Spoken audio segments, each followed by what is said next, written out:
கிறிஸ்துவுக்குள் மிக பிரியமான சகோதர சகோதரிகளுக்கு ஆண்டவராகிய இயேசு கிறிஸ்துவின் விலையேறப்பட்ட நாமத்திலே அன்பின் நல்வாழ்த்துக்கள் கூறி இன்றைய தியானத்திற்கு உங்களை தயவோடு அழைக்கிறோம். இன்றைய தியான பகுதி அப்போஸ்தலனாகிய பேதுரு எழுதின முதலாம் நிருபம் 1 அதிகாரம் 13 முதல் 19 வசனங்கள். 1 பேதுரு 1:13 முதல் 19. தியான வசனம் சங்கீதம் 93:5. 93ஆம் சங்கீதம் 5ஆம் வசனம். கர்த்தாவே, பரிசுத்தமானது நித்திய நாளாக உமது ஆலயத்தின் அலங்காரமாயிருக்கிறது. கர்த்தாவே, பரிசுத்தமானது நித்திய நாளாக உமது ஆலயத்தின் அழகாயிருக்கிறது. அருமையான கர்த்தருடைய பிள்ளைகளே, என் நேசர் இயேசுவின் அழகு என்னிலே காணப்பட வேண்டும்.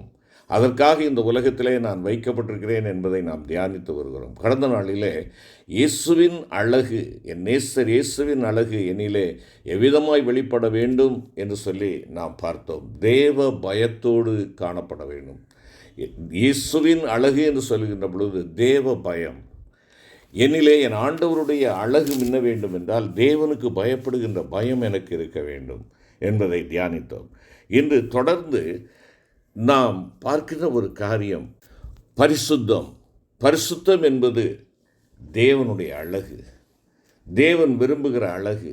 அருமையான கர்த்தருடைய பிள்ளைகளே, என் நேசர் இயேசுவின் அழகு என்னில் காணப்பட வேண்டும் என்றால் அவரிலே காணப்பட்ட பரிசுத்தம் என்னிலே காணப்பட வேண்டும். ஏன்? என்னை அழைத்தவர் அவர். அதைத்தான் பேதுரு அப்போஸ்தலன் சொல்லுகிறார். 1 பேதுரு 1 அதிகாரம் 15-16 வசனத்தில், உங்களை அழைத்தவர் பரிசுத்தர், ஆகையினால் நீங்களும் பரிசுத்தராயிருங்கள் என்று சொல்லுகிறார். யாவும் எனக்கு அருமையான சகோதரி, உங்களை தெரிந்து கொண்டவர் பரிசுத்தர், உங்களை அழைத்தவர் பரிசுத்தர். பரிசுத்த அழைப்புக்கென்றே நீங்களும் நானும் அழைக்கப்பட்டிருக்கிறோம். பரிசுத்தமானது ஆலயத்தின் அலங்காரமாய் இருக்கிறது என்பதாக எசேக்கியேல் 43ஆம் அதிகாரத்திலே நாம் பார்க்கிறோம். இதை கேட்டுக்கொண்டிருக்கிற அருமையான கர்த்தருடைய பிள்ளைகளை, உங்களை அழைத்தவர் எதற்காக அழைத்திருக்கிறார்? நீங்களும் நானும் அவருடைய பரிசுத்த ஆலயமாக இருக்க அழைக்கப்பட்டிருக்கிறோம். என் ஆண்டவர் என்னோடு கூட வாசம் பண்ணுகிற அந்த அனுபவத்திற்குள்ளாக இருக்க வேண்டும் என்று சொல்லி ஆண்டவர் என்னை அழைத்திருக்கிறார். இன்று என்னுடைய சகவாசம், என்னுடைய கூட்டாண்மை, என்னுடைய நட்பு, என்னுடைய உறவு, என்னுடைய தொடர்பு என் ஆண்டவருடைய பரிசுத்தத்தை வெளிப்படுத்தக்கூடியதாக இருக்கிறதா? யோசித்து பாருங்கள். நீங்கள் தேவனுடைய ஆலயமாக இருக்கிறீர்கள். பரிசுத்த ஆவியானவர் உங்களிலே தங்கி வாசம் பண்ண இடமுண்டா? அல்லது உங்களுடைய இருதயம் தேவையற்ற காரியங்களினாலே குவிக்கப்பட்டு அதில் இடமில்லாது ஆண்டவர் இன்னும் வாசற்படிகளே என்று தட்டி கொண்டிருக்கிறாரா? நாம் சிந்தித்து பார்க்க அழைக்கப்படுகிறோம். பரிசுத்தமானது நித்திய நாளாக ஆண்டவருடைய ஆலயத்தின் அழகாக இருக்கிறது. நீங்கள் தேவனுடைய ஆலயம். ஏனோ தானோ என்றல்ல.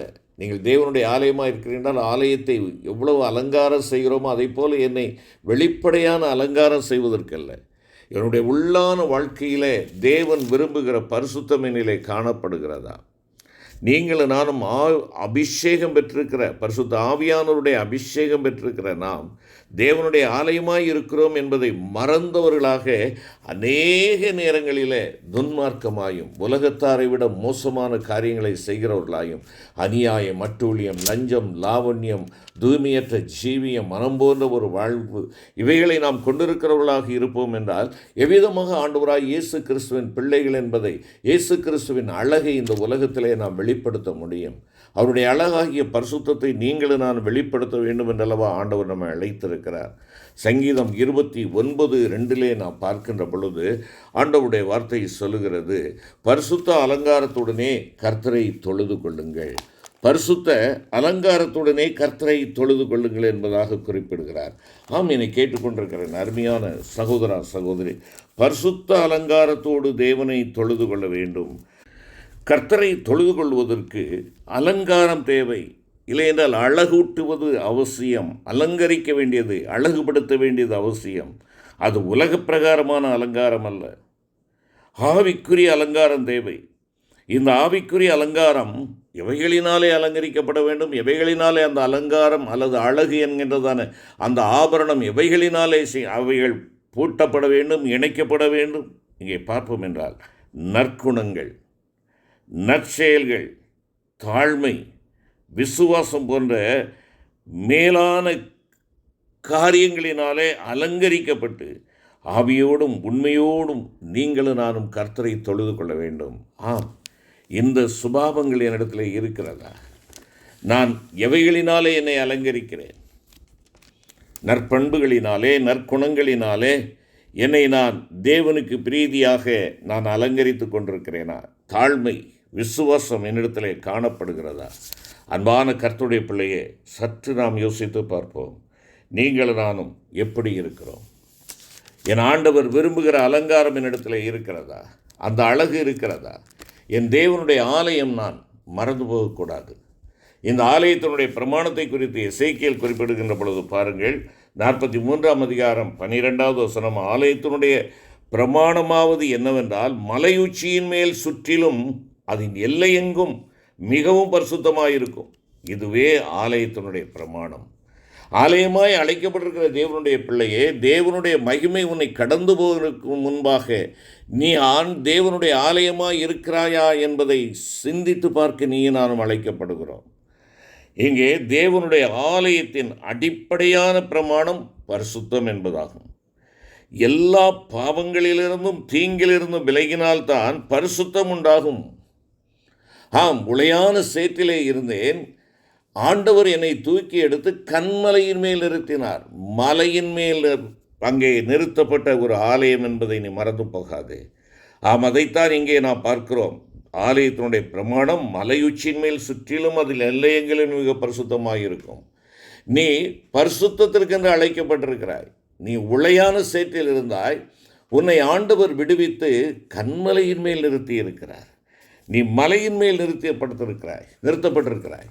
என்னை கேட்டுக்கொண்டிருக்கிற அருமையான கர்த்தருடைய பிள்ளையே, மலை என்பது உயரத்தை காட்டுகிறது. நீ கீழான வாழ்வுக்குள்ளாக நீ செல்வதற்கு ஆண்டவர் விரும்பவில்லை.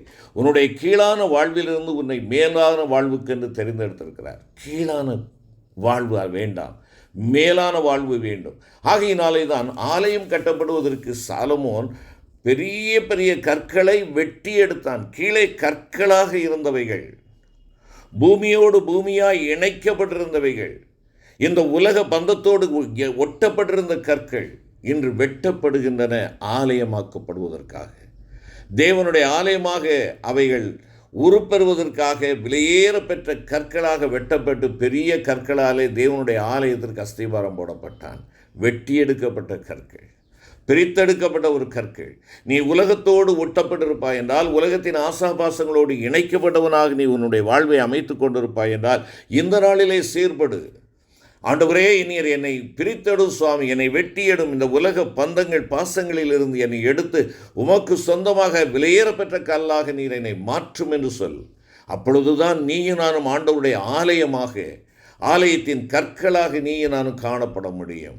ஆம், விலையேற பெற்ற கற்களினாலே தேவனுக்கு ஆலயம் உண்டாக்கப்பட்டது. பிரித்தெடுக்கப்பட்ட கற்கள், வெட்டி எடுக்கப்பட்ட கற்கள், எல்லா பாவங்களிலிருந்தும் தீங்கிலிருந்தும் விலக்கப்பட்ட கற்கள். ஆம், அதுபோலவே விசுவாசிகள் ஆவியானவருடைய பரிசுத்த ஆலயமாக இருக்கிறபடியினாலே அங்கே பவுல் அப்போஸ்தலன் சொல்லுகிறார், 1 கொரிந்தியர் 6:19 அதைத்தானே சொல்லுகிறார், நாம் தேவனுடைய ஆலயமாக இருக்கிறோம் என்று சொல்லி ஆவியானவரின் பரிசுத்தத்திற்கு ஏற்றவாறு வாழ வேண்டும் என்பதாக ரோமர் 1ஆம் அதிகாரம் 4ஆம் வசனம் சொல்லப்படுகிறதே. எல்லா பாவங்கள் நீங்க சுத்திகரிக்கப்பட வேண்டும் என்பதாக 1 கொரிந்தியர் 6:18-20 வசனங்களிலே நாம் வாசிக்கிறோமே. அருமையான கர்த்தருடைய பிள்ளைகளே, நீங்களும் நானும் இந்த அனுபவத்திற்குள்ளாக தேவனோடு இணைக்கப்பட்டவர்களாக, தேவனுடைய அழகை, பரிசுத்தத்தை நாம் வெளிப்படுத்துகிறவர்களாக காணப்படுகிறோமா என்பதை நீங்களும் நான் யோசித்து பார்க்க அழைக்கப்படுகிறோம். சமாதானத்தின் தேவன் தாமே உங்களை முற்றிலும் பரிசுத்தமாக்குவாராக. உங்கள் ஆவி, ஆத்துமா, சரீரம் முழுவதும் நம்முடைய கர்த்தராகிய இயேசு கிறிஸ்து வரும்போது குற்றமற்றதாக இருக்கும்படி காக்கப்படுவதாக. உங்களை அழைக்கிறவர் உண்மையுள்ளவர், அவர் அப்படியே செய்வார் என்பதாக ஆண்டவருடைய வார்த்தை சொல்கிறதே. சமாதானத்தின் தேவன் நம்மில் இந்த கிரியையை நிறைவேற்றுகிறவராய் இருப்பதால் நீங்களும் நானும் யாவரோடும் சமாதானமாக இருக்க நாட வேண்டும் என்பதாக எபிரேயர் ஆக்கியோன் 12வது அதிகாரத்திலே 14ஆம் வசனத்திலே குறிப்பிடுகிறார். எனவே தான் பேதுரு அப்போஸ்தலன் சொல்கிறார், உங்களை அழைத்தவர் பரிசுத்தராய் இருக்கிறது போல நீங்களும் உங்கள் நடக்கைகள் எல்லாவற்றிலையும் பரிசுத்தராயிருங்கள். உங்கள் வெளிப்படையான தோற்றத்தில் அல்ல, உங்களுடைய ஆடை அணிகலன்களில் அல்ல, நீங்கள் உங்களுடைய நடக்கைகள் எல்லாவற்றிலும். அதைத்தான் ஆலயத்தின் எல்லை எங்கிலும் நீ எங்கு போனாலும் சரிதான். ஆலயத்தில் இருக்கிற பொழுது மாத்திரமல்ல, நீ அந்நிய நாட்டில் இருக்கின்ற பொழுதும், அந்நிய தேசத்தில் இருக்கின்ற பொழுதும், அடுத்த நாட்டில் இருக்கின்ற பொழுதும், அடுத்த ஊரில் இருக்கின்ற பொழுதும் நீ பரிசுத்தத்தை காத்துக்கொள்ள வேண்டும். எல்லை எங்கிலும் பரிசுத்தம், எல்லை எங்கிலும் பரிசுத்தம். ஆம், ஆண்டவராய் இயேசு கிறிஸ்துவின் அதே அழகுள்ளவர்களாய், அதே பரிசுத்தமுள்ளவர்களாய் நம் சிந்தனைகளிலும், கற்பனைகளிலும், வாஞ்சைகளிலும், விருப்பங்களிலும், செயல்களிலும் நம்மை காத்துக்கொள்ள நாம் ஜாக்கிரதையாக இருப்போமா? ஜெபிப்போம். எங்கள் அன்பின் தேவனே, மகத்துவமுள்ள ராஜா, நீர் எங்களை உம்முடைய ஆலயமாக தெரிந்தெடுத்திருப்பதற்காய் நன்றி சுவாமி. எங்களை அழைத்தவர் நீர் பரிசுத்தர். பரிசுத்த தேவனை வெளிப்படுத்துகிற உம்முடைய பிள்ளைகளாகிய நாங்கள் வாயினால் அல்ல, வாழ்க்கையினால் பரிசுத்த ஜீவியம் செய்கிறவர்களாய் வாழ்ந்து காட்ட எங்களுடைய எல்லை எங்கிலும், நாங்கள் அசைகின்ற இடமெல்லாம், நாங்கள் செல்லுகின்ற இடங்களிலெல்லாம் எங்கள் அன்பின் ஆண்டவரே, உம்முடைய பரிசுத்தத்தை வெளிப்படுத்துகிற உம்முடைய தூதுவர்களாய் காணப்பட நீர் எங்களுக்கு உதவி செய்யும். எல்லா அசுசியும், மாம்சத்திலும் ஆவியிலும் உண்டான எல்லா கரைகளும் நீங்கி ஆண்டவரே எங்களை சுத்திகரித்து பரிசுத்தமாகுதலை தேவ பயத்தோடு நாங்கள் எப்பொழுது நிறைவேற்றுவதற்கு எங்களுக்கு வேண்டிய பலனை தாரும். மீட்பர் இயேசு கிறிஸ்து மூலம் வேண்டிக் கொள்கிறோம் நல்ல பிதாவே. ஆமென்.